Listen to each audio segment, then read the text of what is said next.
365, no sleep. Wake up. 365, no sleep. Wake up. Welcome to another edition of Gain and Retain 365, where we sit down with entrepreneurs and we get their story and we figure out how they started their business and how they're scaling their business. We get a lot of success stories here. Today we have the pleasure of speaking with a very important guest, and we'll allow her to introduce herself. Hi, I'm Dianna Donahue. I'm the editor and publisher of Urbane Magazine here in the state of Arkansas. So how did you come up with the name of it? I was looking for something different that stuck out. My inspiration is Ebony Magazine, so I wanted one word and I wanted to pop. I can't say ebony, and I wanted it to represent Black culture as well. Okay. And so onyx, that was kind of cliche. Can't say ebony. Didn't want to just say brown or tan, because tan is actually one of the Ebony brand's first magazine, so I couldn't say tan. So I just went to the thesaurus and looked up some words I thought I might be interested in, and saw that one. And Urbane, that's a word in the dictionary. It is. Okay. What's It the means definition of it? Notably polished and well-mannered. Hey, I like that. Mm-hmm. I like that. That's unique. Mm-hmm. Because I always hear urban, but Mm-hmm. I never heard urbane. Urbane, yes. Okay, it's the Urbane Magazine. Yes. Okay, and it's been in existence since. Well, the first issue launched first day of Black History Month of this year, but I created it in 2010 and just was too afraid to do anything with it. So at the height of all of the racial tensions and things of last year, Right. last year during the pandemic, I just said I got to do something. I didn't want to participate in the protest and everything because I got to go to work and, I can't afford to get in trouble. But I still knew I needed to do something. Right. And it was like God was saying, you got it. Just do it. So my line sister, I found out that she used to work for another magazine that was here. And I just sat on that. I was too scared to ask. And I think I realized that she was on that magazine back in March, Mm-hmm. and I didn't do anything. I just okay, you got a resource, just ask her, but I was too scared. Right.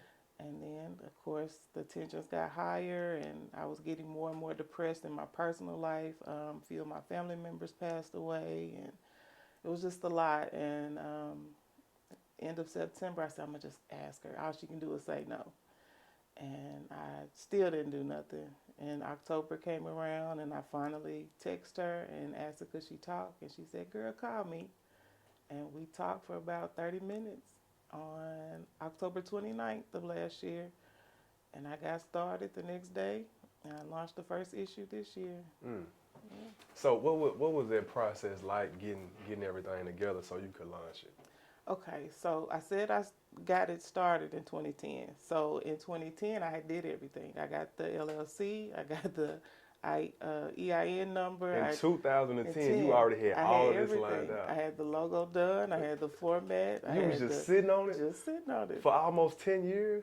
Too afraid to do anything with it. Oh my God. And, that had to be driving you insane. It was. And I was married at the time.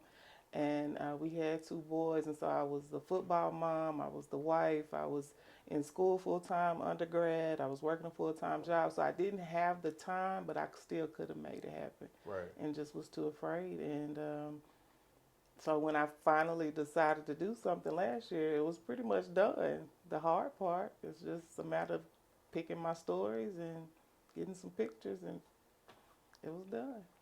That's amazing. So, and you had a reliable source that you could go to get assistance with that? Your friend that you were telling me about?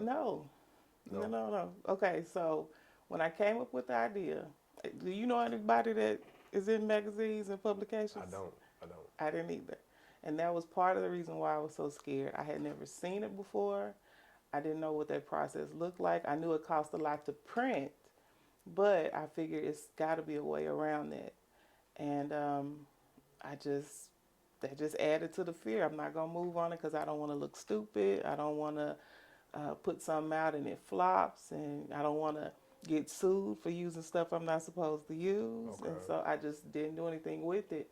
And I came in contact with a few people, but when I went to them for advice or for information, it was like I really didn't get the answers that I needed. They just told me, go get a loan, go get a business loan, go, um, you know, figure out, you need to go talk to like an English professor to see how you're supposed to, like real general stuff that was not answering my question.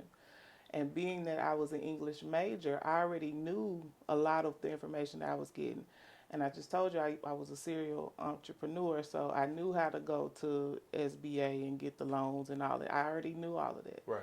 But what I don't know is how to get stories and content and how to sit down and actually write an article and who to go to for the legal aspect. Because again, I don't want to be sued by anyone. Exactly.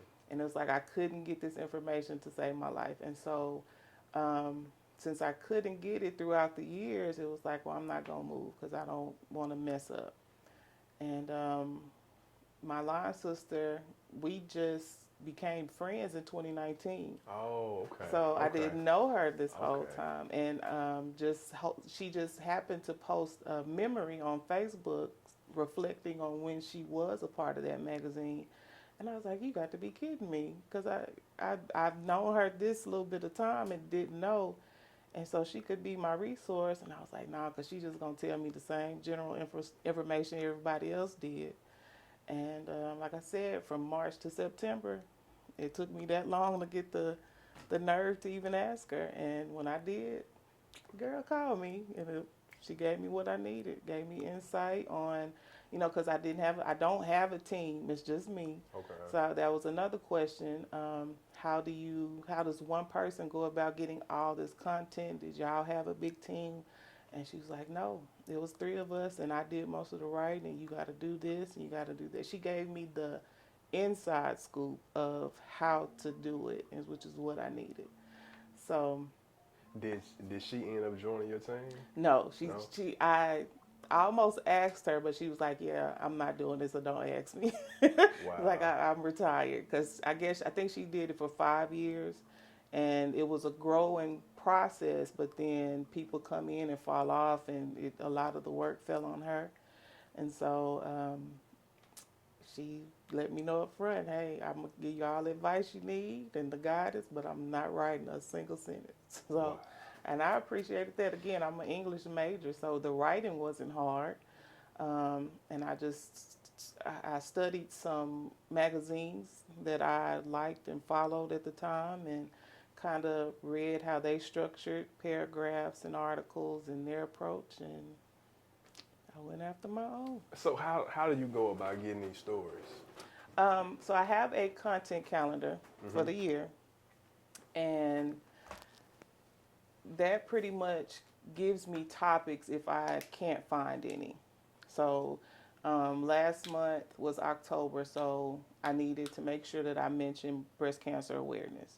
So leading up till October, I knew October was going to be breast cancer awareness. Right. However, sometimes you can't find stories, or even it doesn't matter how much you plan, things still don't go right. So even though I focused all year for October to be that focus, it was almost hard for me to find a story that was worth telling, if that makes sense. So everybody has a story, and everybody wants somebody to know their story. Right. But in this industry, you have to pick the stories that are going to actually sell, that are actually going to spike interest and make people want to read it and pick it up and share it and things of that nature. So even though I have the content calendar, sometimes it's still hard to find a story. And when you have it, you have to make sure it has a purpose. What are you trying to say? Now, it's not to knock anybody's story or their process, but everything does not need to go in a publication. Some stuff just needs to be in a diary, or keep it at a Facebook post or something to that extent. But you know, I rely on my content calendar, but then also what I have learned is just to let God be God, and He will bring who needs to be in it, which has happened to me like 4 times now. So my content calendar is preparing for a month, and I'm preparing for that month, but then all of a sudden I don't have anything that I was anticipating having, but then a story will just drop out of the sky, so to speak. And it's like, okay, this is why I don't have a cover yet, because I've been waiting on this story right here. So I do fish, as I call it. I do fish for stories. However, I'm coming to learn to let God be God and Him show me what needs to be in there. So when Yeah. you do your fishing, so how do you approach these different individuals as far as getting their story? I come up with an idea. Okay, so the one that's coming out December 1st, the issue that's coming out December 1st, I had an idea and I wanted to support the Divine Nine, which is the Black Greeks. And so I wanted to approach it from the community service aspect, because there are a lot of Greeks that are not necessarily doing community service on behalf of their organization, but they're still active in their commitment to the community. And so I don't know a lot of Greeks, especially from all of the organizations. So it was like, how do I find them? So I put out a Facebook post in search of a member of Alpha Phi Alpha fraternity that is active in community service. I did that for each one of the organizations. And you'll be surprised how many people know people. So Right. each post that I made, it was full of alphas, or it was full of AKAs or Qs. And so that's generally how I've been doing it thus far. I believe that once it gets bigger and people are knowing about the magazine, I'm going to be bombarded Right. I'm sure. with ideas, because it's kind of happening now. But again, everybody's story just does not need to be in a publication that the world could potentially see. So, And then I know it's a lot of stories that's just not interesting. yeah. But if it's that person's story, they feel it as if Yes, it's interesting. absolutely. But it's not necessarily Yeah. interesting. And I had to create a whole section for that situation, because I don't want to deter anybody or make them feel like this story is not worth everybody reading. So I have a section on my website that's going to be specifically for those stories. Okay. It may not be able to get into the actual issue, but I do want to still encourage you that if you feel in your heart that you want people to know this and you want to share it and all that good stuff, I will not be the person to tell you otherwise. So Right. I'm going to create this section for these stories. Right. So, yeah. So is your main audience individuals from the urban community? Black Arkansans. So Okay. everybody that's black in Arkansas, this magazine is for you. Okay. Yeah. Okay. And you focus on just everyday people, entrepreneurs, students, athletes. Yeah. Don't matter. Yeah. Okay. Like, as long as you're accomplishing something and you're doing something positive that we need to know about, Right. that's what I'm focused on, because I personally got tired of just the few people that I know, my little circles. We doing a lot and we don't get the recognition. But as soon as we do something wrong, and this is global, every time somebody black do something wrong, You're right. it's spreading like wildfire. So I wanted something to exist that showcased us and what we're doing, and something beautiful that's positive, that's not belittling, that's not ratchet, that's not, I mean, it's not, we are all of those things, but I wanted more positive stuff to be out there. We are accomplishing every day, even if it's just picking up trash, or that's something positive. And another aspect of the magazine is Black history. It's so much Black history just in Arkansas alone. So with the government handling our history the way that they have been for years, we are not learning these things. We're not exposed to these things. And so a part of the magazine's purpose is to showcase that as well. So every single issue has a Black history feature, like not just a little point or a bullet point. It's an actual explanation of something that occurred in this state that had to do with us. So the first issue was just a brief history on East 9th Street in Little Rock. Have you ever heard about that? I haven't. So East 9th Street was essentially Arkansas's Beale Street in Memphis. A lot of talented acts, nationally known acts. It was our Black Wall Street, just a whole street full of Black-owned businesses, restaurants, doctors, liquor stores, pool halls, entertainment venues, churches, just all of 9th Street downtown. Wow. And a lot of people don't know anything about it, and that's unfortunate. It's really nothing there now, but it's a lot of history. One of the worst lynchings in Arkansas history was happened at Broadway and 9th Street. You know where Wendy's is? Mm-hmm. Right there at that intersection. Wow. One of the worst lynchings in Arkansas history. We don't know that. A lot of people don't know that, but they did it right there because that's where the Black people were. So they were trying to prove a point. So it's not, the magazine by no means is to tear anybody down or to make one race look a certain way or none of that. My purpose is just to educate and to promote who we are, where we're going, what has been before us, because it's time. I mean, we can pick up any magazine and see all different races except ours, and I got sick of that. So I like that, man. I like the platform you building. You creating awareness for people that look like us. Yeah.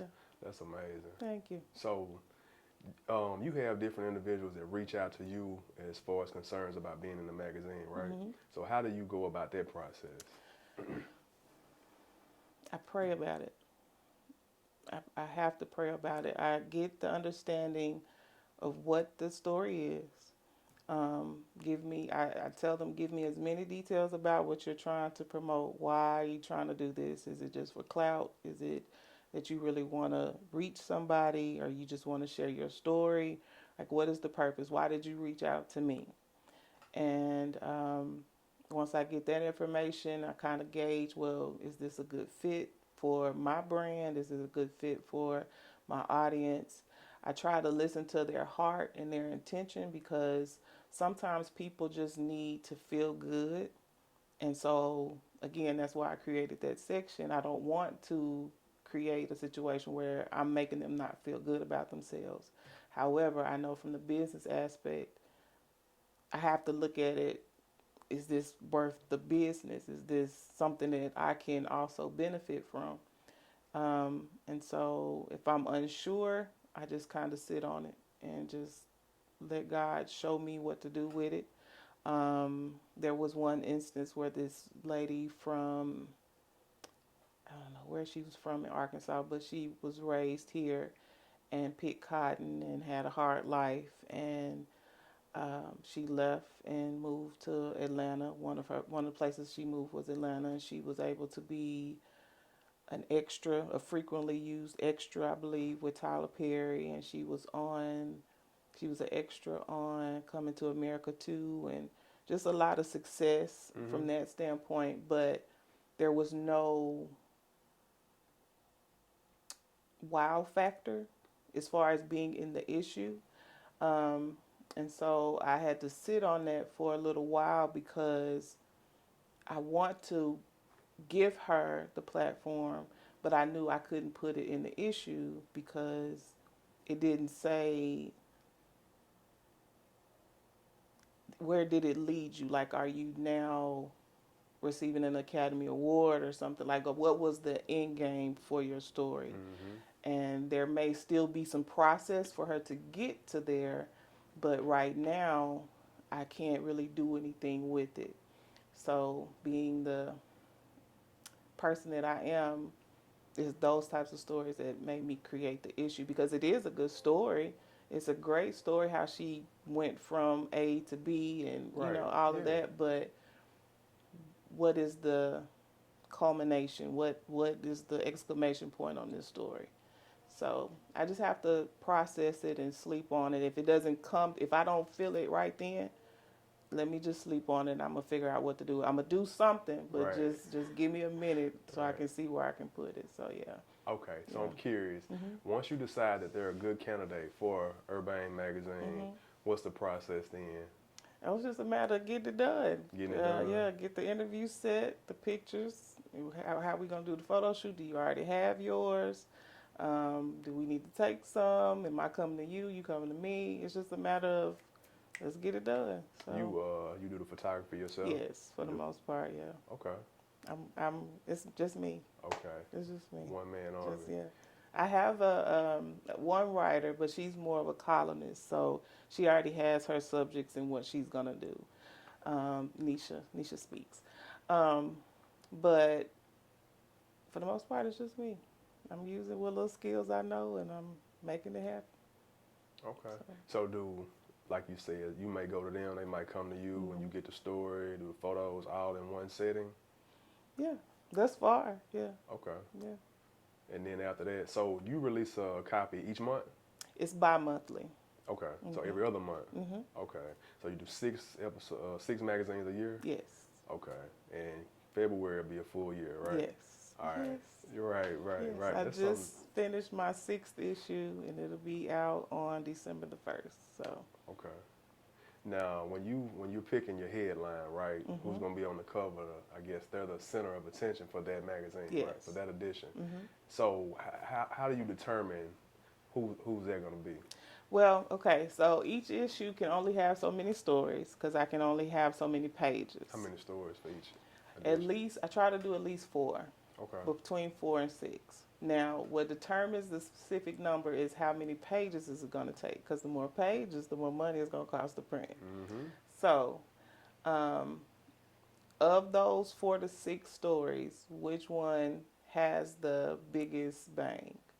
And I also go back to the content calendar because, again, if that month is celebrating something specific like not Black History, but Black History, but if it's celebrating something like Breast Cancer Awareness Month, then the cover is going to focus on whatever is being celebrated that month. Makes sense. Yeah.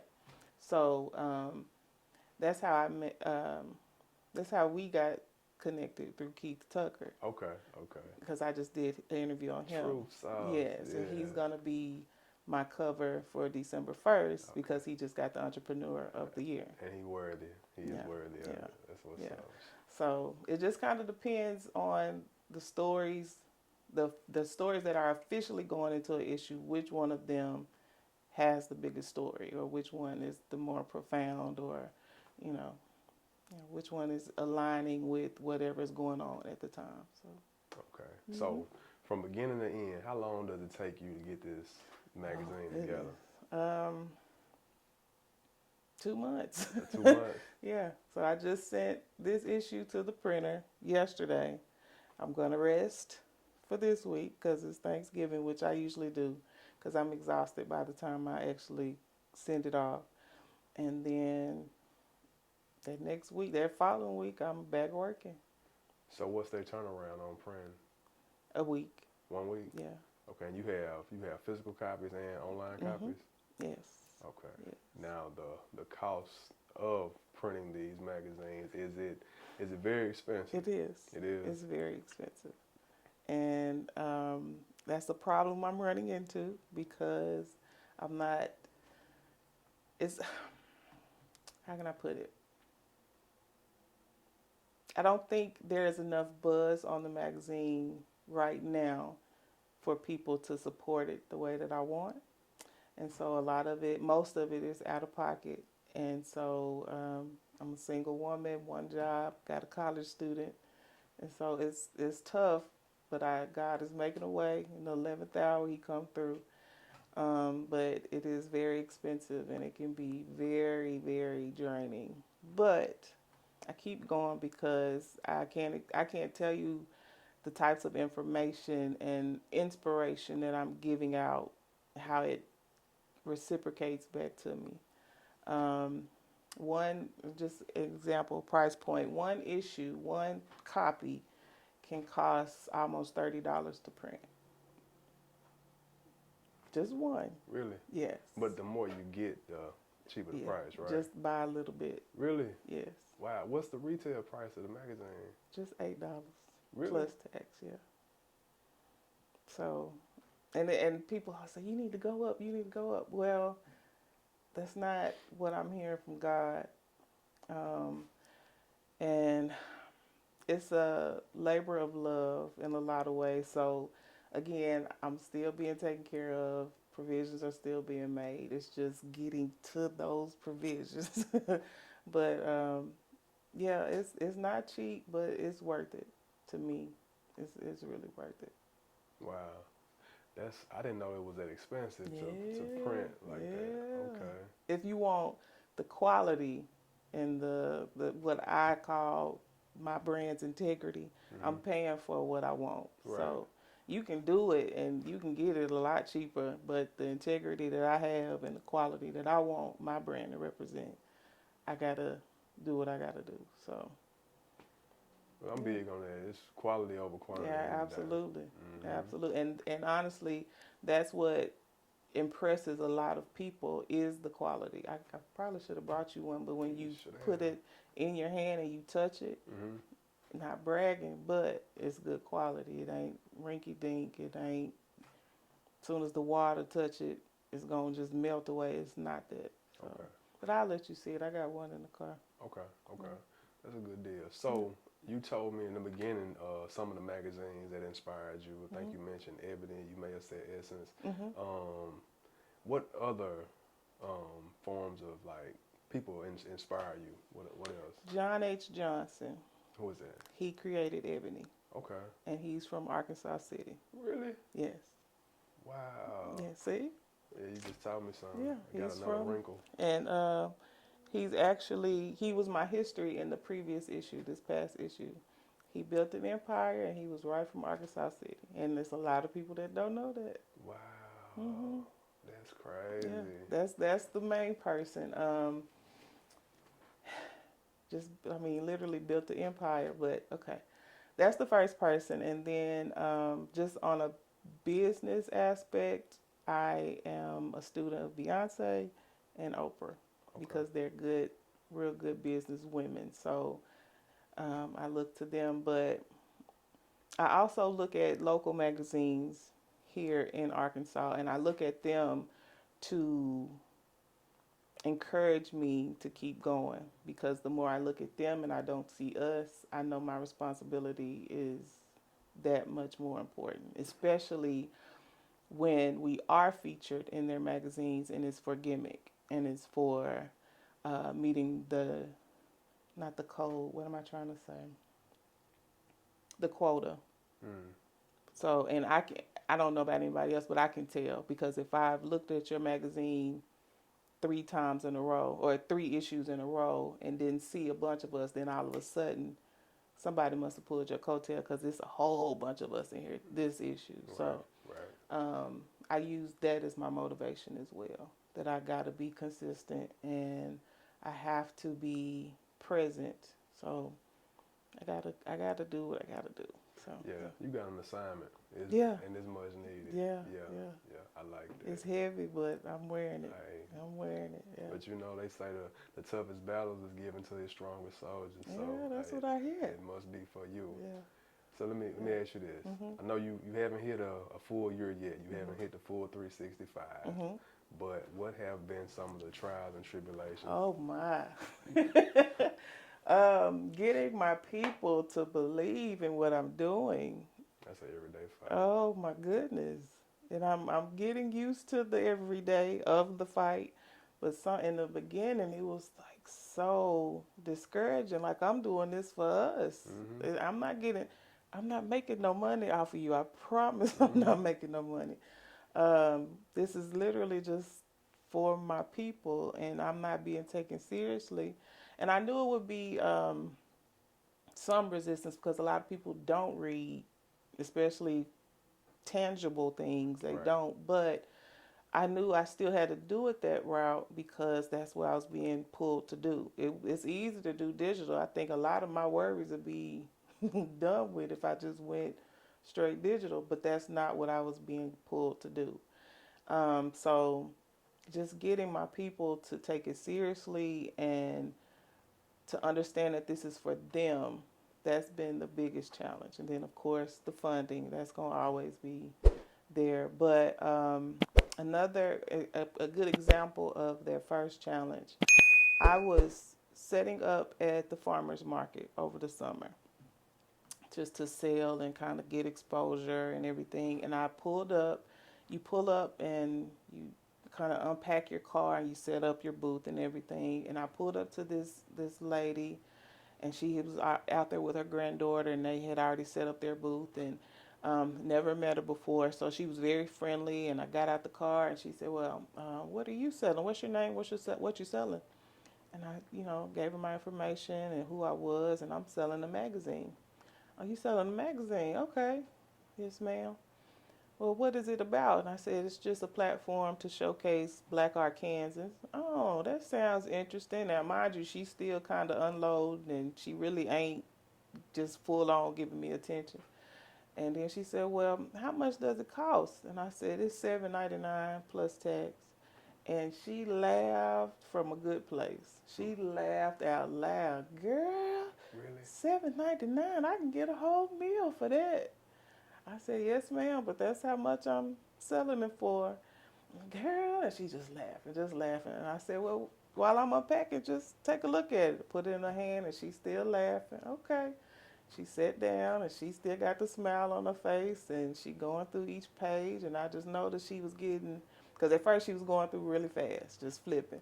Then I started noticing she was slowing down, and then she kind of stopped, and she was just looking, like really reading and paying attention. And I kept unpacking, and I actually had forgot about it because I'm trying to get unpacked before the crowd come. And I happened to look over, and she was showing her granddaughter, this is what I want you to look like. See all these faces, and she was encouraging her, and I was like, okay, that's what it's about. So I was, I had got my reward. She just laughed at me. Now she's showing her granddaughter. I was satisfied, She right? found value in it. Yes. So I finished unpacking and was closing my trunk, and I looked over and I didn't see her no more, but her granddaughter was looking at it.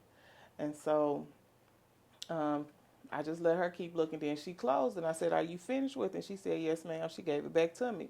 Well, her grandmother was in the car, and she walked back, and she asked her granddaughter, well, where is my magazine? And she said, I gave it back to the lady. She said, that's mine. Oh, okay. So I gave it back to her. She handed me $10 instead of the $7.99. And I said, you gonna keep it? She said, yeah, I'm gonna keep it. And I said, well, let me give you your change, because I don't want to just assume she gonna give me $10. And she said, no, you keep it. I'm support you. This is nice. Okay. So it's moments like that Right. that make it all worth it. Again, I was fine when the grandmother was showing her granddaughter, because to me it's about the generational passing down of information. That's what all it's about for me.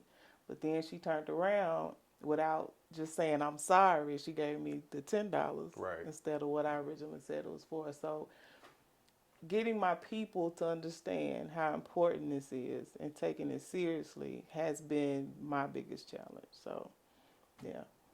I understand that, especially when it comes to something that's, informative. A lot of times our people are not attracted to positivity. You know what I mean? But if it was some drama, then they all ears. Yeah. But, hopefully things will change. Yeah. But I'm curious about the distribution of it. I'm glad you told me that you was at the farmer's market setting up. What are some of the ways that you get this magazine out to the masses? Right now, my main vehicle is social media, and anywhere I can set up my booth, I'm there. My most consistent place is the Pyramid Art and Framing Store on Wright Avenue in Little Rock.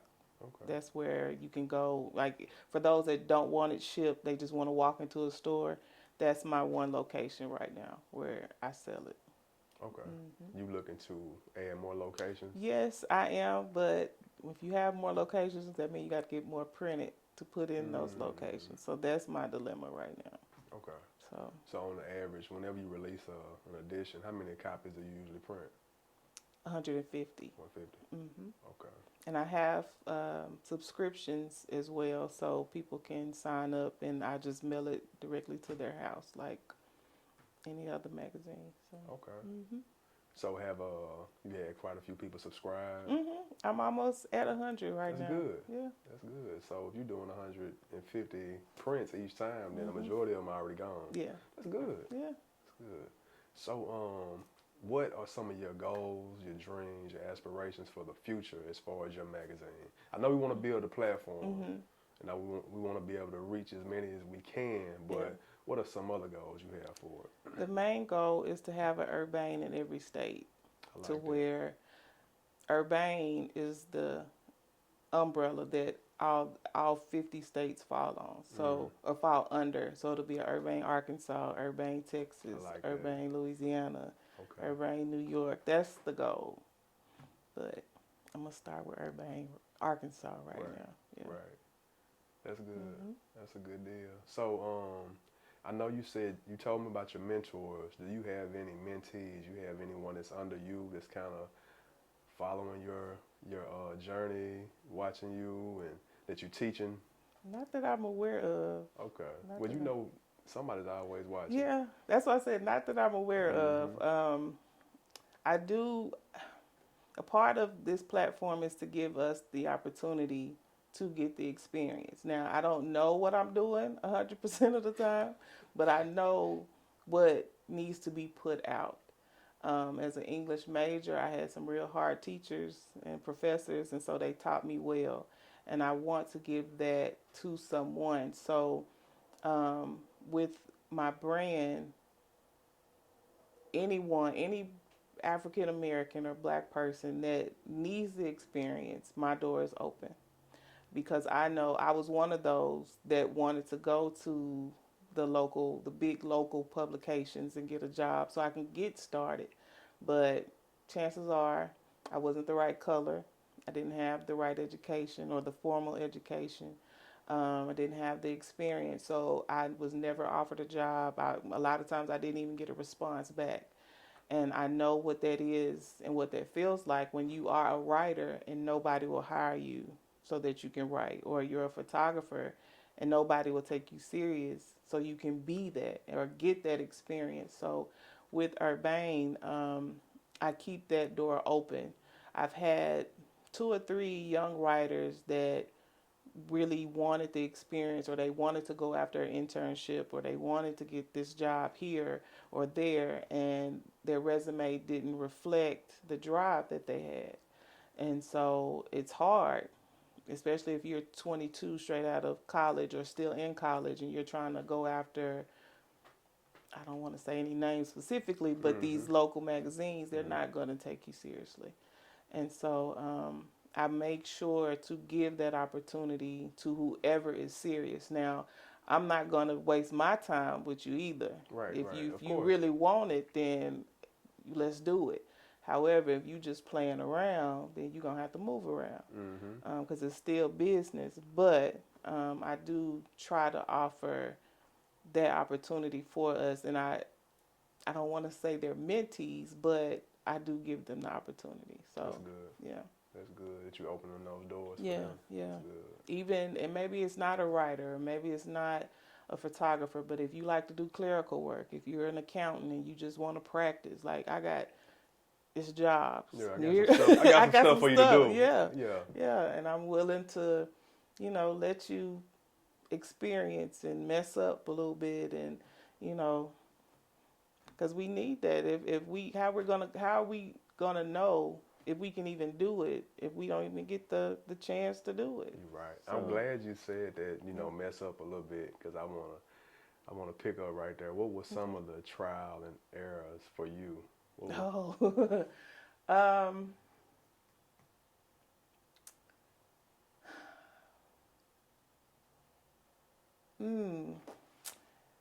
Waiting to the last minute. Well, it wasn't intentional, but waiting to the last minute to proofread an issue. And I'm so thankful for my printing people because they always give me a draft. So if I'm trying to meet a deadline, but life just keeps happening and I have to literally sit down for a whole day to finish the issue just to meet the deadline, a lot of times I'm rushing through it and I don't catch errors that are right there in my face. And so that messed me up real bad because again, people have already paid for their subscriptions, Right. and they're expecting it on a certain day. And I was in a situation one time where it was like, y'all, look, I'm sorry, I'm gonna add another issue onto your subscription at the end of your period, Right. because this one is gonna be delayed about 2 weeks. I'm not gonna send y'all this mess and it looked like this. My integrity is on the line. My brand is on the line. Right. So that was a lesson learned. Again, a lot of it, the timing was out of my control, but it was like, okay, so you gonna send them this crap, or you gonna apologize and ask for forgiveness later and Right. fix it. So that was one of the hardest lessons because that was money. I promised them. Like I said, an issue at the end of their subscription. Mhm. So that's 80 free issues I got to give, you Right, know. So right. definitely a lesson learned. Yeah. Say a Bob lesson is a top Yes. lesson. You don't forget yes. them. You don't forget the ones you buy. So I'm sure you're not waiting to the last minute Yeah, to proofread no more. yeah. Now, it may still be some stuff get through the cracks because, again, I'm doing it all myself. Yeah, and you human. But, yeah. But that particular issue, it was something, one or two things on every single page. I was like, no, I can't do this. This is just not, this is not what I'm about. I got you. Yeah, that was definitely about lesson. Mm-hmm. So what do you do outside of the Urbane Magazine? Nothing. Nothing. I don't have a life anymore. This magazine is my life. I'm a mom. You met my son, but he's at UCA, so he's not around. I'm also a career coach at Hall High School, so I'm learning that job and how to put just as much of what I put into my magazine, I put into that job. So just trying to find all the resources that I can for the kids and helping them prepare for life after high school. That's a lot. So, but other than that, I used to be a full figure model here in Little Rock with the Curvy Cuties. Okay. But the pandemic kind of shut all that down, and because I picked up this magazine during the pandemic, like I don't have time to do that. But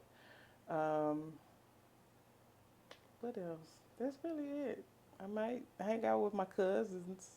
We have karaoke night or something, but I don't really have much Too of a much life. going on. So I know you said you were somewhat of a serial entrepreneur, you know, prior to the magazine. Yeah. What all did you have your hands in?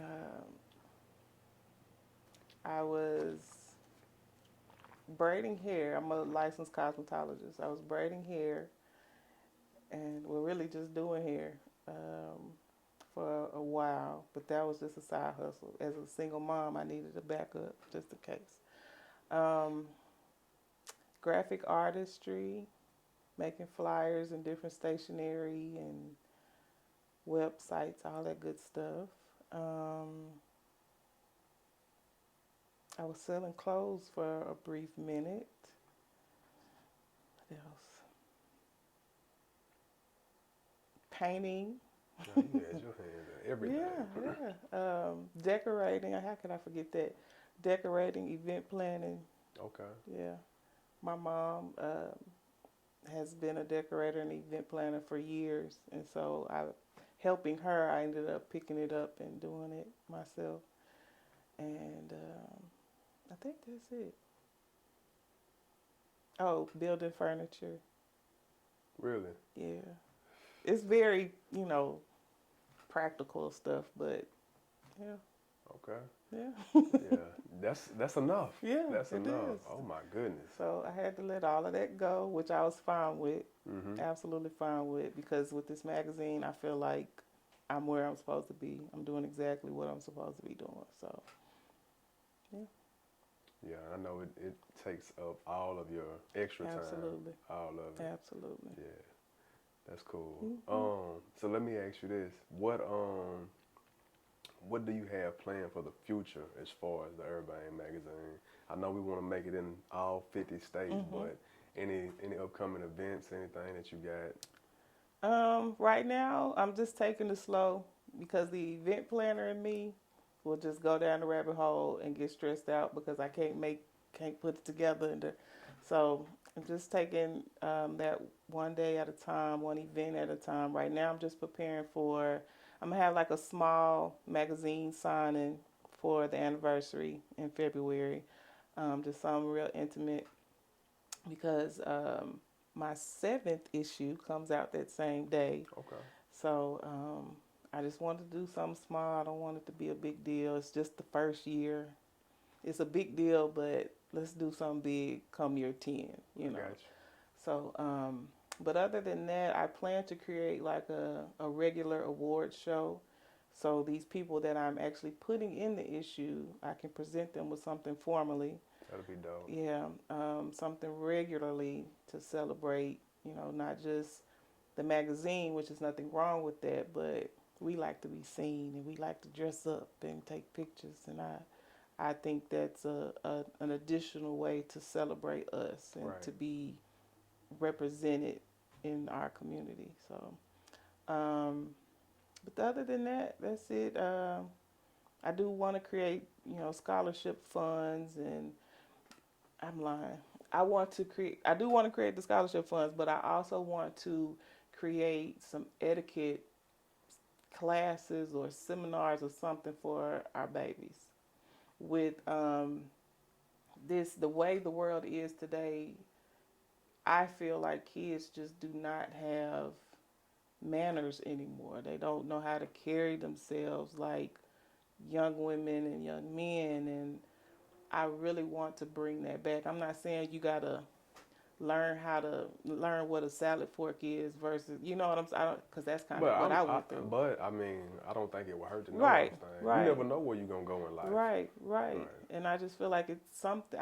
When I was growing up, that we had all of that all the time. At least from what I remember, I was a debutante, and it's like I know that program still exists, but I want to make it available to everybody. It doesn't matter what your grade point is. It doesn't matter what you're majoring in, and I want young men to know how to tie a tie and Right. know how to wear a belt and say yes ma'am and no ma'am, and it's okay to have the fun, but Right. you got to be able to balance it. And yeah, the world is changing, but some stuff that's just basic human being Right. It's 101. fundamentals. Yeah, We yeah. can't get away from that foundation. Yes, yes. So that I really want to create something, some type of program, initiative, something. It's needed. Yeah, Yeah. yeah. Because social media is just hurting our kids, and that's where they go to get their way of life. I don't know. It's just, and I'm not gonna act like my generation didn't. We wasn't wilding a little bit, but we still had our grandparents around. That old school foundation, they were still around, and it's like a lot of these kids don't have that. And so I was asking myself, like, who is here to take up that slack? And it's like, well, look in the mirror, do something about it. Right. So yeah, I want Urbane to grow into that as well. So That'll be amazing. yeah, I like that idea. yeah. I mean, it fits so well with the name. It do. Like, yeah, Yeah, it do. Yeah. That's gonna be dope.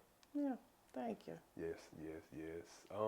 So, how are you able to be reached? What's your contact information? Your social media? How can they reach Urbane? Urbane can be reached on Instagram, Twitter, and Facebook at The Urbane Mag. And then by email, theurbanemag@gmail.com. 365, no sleep. Wake up. 365, no sleep. Wake up. 365.